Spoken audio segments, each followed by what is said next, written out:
मूं OPD जे अंदरि काफ़ी साल ड्यूटी कई आहे, मुंहिंजो तजुर्बो आहे डॉक्टर हुजण जे नाते, जेतिरा धागा ऐं तावीज़ ज़्यादा निभागो ओतिरे क़दर ईमान जो कमज़ोर हूंदो ऐं बुज़दिल हूंदो। धागो टुटो सम्झंदो हाणे साह मुंहिंजो वियो, अदा मरी वियसि। धागो टुटो हिन जे जिस्म मज़ा साह निकिरी वेंदो। अल्लाह जा बानो, ही तव्हांजा पीर जेके आहिनि, इन जा लाश किथां पिया निकिरनि?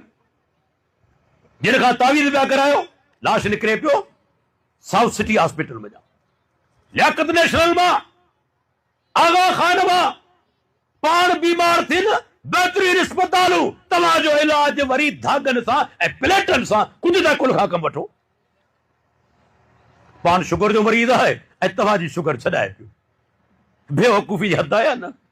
पाण शुगर जो मरीज़ आहे।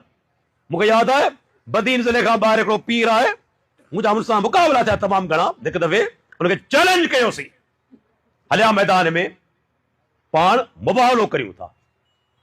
यकीन ॼाणो 7 मोबाइलूं पुलिस जूं मुंहिंजी मस्जिद जे ॿाहिरां अची पहुतियूं। मूंखे यादि आहे चङी तरह, डॉक्टर साहिब ही तव्हां कहिड़ो चैलेंज कयो आहे? मुंहिंजो बाबा मूं त नालो छा आहे, मुनाज़रे जो चैलेंज ई कोन कयो। मुनाज़रे में चालाकियूं थींदियूं आहिनि, लफ़ाज़ी थींदी आहे, इहो फन आहे, आर्ट आहे। मूं त उहो चैलेंज कयो आहे जंहिंमें चालाकी थी नथी सघे।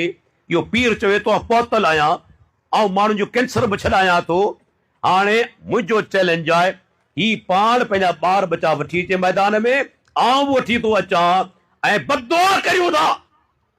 मुबाहलो जेको कूड़ो हूंदो अॻ में मरी वेंदो ऐं मुबाहलो करणु जाइज़ आहे। पीर खे मूं चैलेंज कयो, अच मुबाहले जे लाइ। कोन आयो, पुलिस मोकिलियईं। मुंहिंजो भाउ, हिन में का बि झेड़े जी ॻाल्हि कोन्हे, आण तुंहिंजे पीर खे। अल्लाह अकबर, कोन आयो, भॼी वियो, स्टेज ते ई कोन आयो, जलसे जे अंदरि एतिरो डिॼी वियो। अल्लाह हक़ में ताक़त रखी आहे।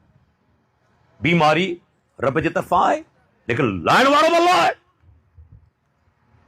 लाइण वारो बि अल्लाह आहे, जेको ख़ुदि बीमार थी पवे, जेको ख़ुदि बीमारी में मरी वञे, उहो तव्हांखे शिफ़ा छा ॾींदो?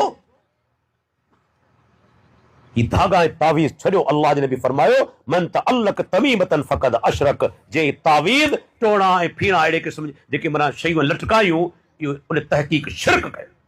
ये मणिया, ये सिपूं, ये तावीज़ लटकाइण वारो छा सोचींदो आहे त बसि हाणे इहो ॿधो पियो आहे, ठीकु कयां, जेकॾहिं टुटी वियो त मुंहिंजो साह निकिरी वेंदो। अल्लाह जे नबी फरमायो, शिरक आहे।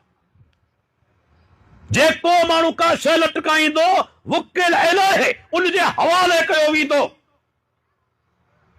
उनजे हवाले कयो वेंदो, उन धागे तावीज़ जे।